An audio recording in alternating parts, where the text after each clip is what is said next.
क्रिया पूरी करने के तुरंत बाद मुझे अपनी सांस की नली में ठंडक महसूस हुई। हमारी इम्यूनिटी में भी सुधार होगा। सबसे महत्वपूर्ण लाभ यह है कि मानसिक तनाव कम हो जाता है। सिम्ह क्रिया सद्गुरु द्वारा भेंट किया गया 3 मिनट का सांसों से जुड़ा योग अभ्यास है, जिसे विशेष रूप से कोरोना की स्थिति की वजह से डिजाइन किया गया है। सिम्ह क्रिया के अभ्यास से हम खुद को तैयार रख सकते हैं और ऑक्सीजन का स्तर और बीमारी से लड़ने की ताकत भी बढ़ा सकते हैं। सिम्ह क्रिया बीमारी से लड़ने की ताकत और फेफड़ों की क्षमता को बढ़ाने वाला एक फ्री ऑनलाइन योगा अभ्यास है। हार्वर्ड मेडिकल स्कूल की एक टीम द्वारा किए गए अध्ययन में पाया गया है कि यह संक्रमणों से लड़ने और मानसिक तनाव को कम करने की आपकी क्षमता सुधार सकता है। अब सद्गुरु आपको अभ्यास के बारे में बताएंगे। कृपया वीडियो देखते समय अभ्यास करने की कोशिश न करें। पहले निर्देशों को पूरी तरह सुने और फिर यह अभ्यास खुद से करें। तो किया ये जा रहा है कि आपको पालथी लगाकर बैठना होगा।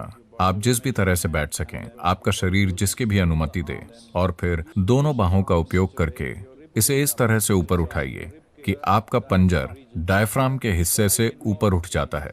इसमें यह शामिल है कि आपको अपनी जीभ को पूरी तरह से बाहर स्ट्रेच करना है, अपने मुंह को पूरी तरह से खुला रखते हुए, और फिर जितनी ताकत के साथ हो सके सांस अंदर लें और बाहर छोड़ें, पेट को झटका दिए बिना, लेकिन ताकत के साथ अंदर लेना है और बाहर छोड़ना है, सांस अंदर भी और बाहर भी 21 बार। और जब ये हो जाए, आप अपनी जीभ को ऊपर की ओर घुमा लें।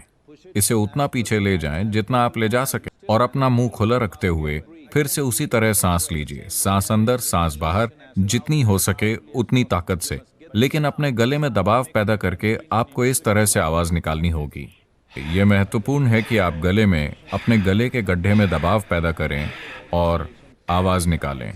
और सांस अंदर, सांस बाहर, पूरी तरह से सांस बाहर, पूरी तरह से सांस अंदर, जितना हो सके उतनी ताकत के साथ, लेकिन पेट को झटका दिए बिना 21 बार, और जीभ को ऊपर घुमाकर। पूरी प्रक्रिया के दौरान आपने अपनी आंखें बंद रखी हैं। आप पूरी सांस लीजिए और सांस को रोककर बस यूं ही बैठिए 1 मिनट के लिए। अगर आपकी उम्र ज्यादा है या आपको सांस लेने में दिक्कत है तो कम से कम 30 सेकंड के लिए। अगर आप 1 मिनट के लिए नहीं कर पा रहे हैं तो कम से कम आप 30 सेकंड के लिए वहां रुकिए। ये एक सरल सा अभ्यास है, और सबसे बढ़कर अगर आप इसे आज कर पाते हैं और अचानक एक दिन आप इसे नहीं कर पाते, तो इसका मतलब है कि निश्चित रूप से आपको सांस से संबंधित कोई समस्या हो गई है। शायद वो ये वाला वायरस ना हो, लेकिन वो कुछ और हो सकता है। वो चाहे कुछ भी हो, आपको अपनी जांच करानी चाहिए। सिम्ह क्रिया खाना खाने के कम से कम 2.5 घंटे बाद की जानी चाहिए। 6 से 70 वर्ष के बीच की आयु का कोई भी व्यक्ति सिम्ह क्रिया कर सकता है। 6 साल से कम या 70 साल से अधिक उम्र के लोग और ब्रेन ट्यूमर या हैमरेज से परेशान लोग भी ये अभ्यास कर सकते हैं, लेकिन उन्हें केवल 12 बार सांस लेनी चाहिए, 21 बार नहीं। बाकी सभी को ठीक 21 बार सांस लेनी चाहिए।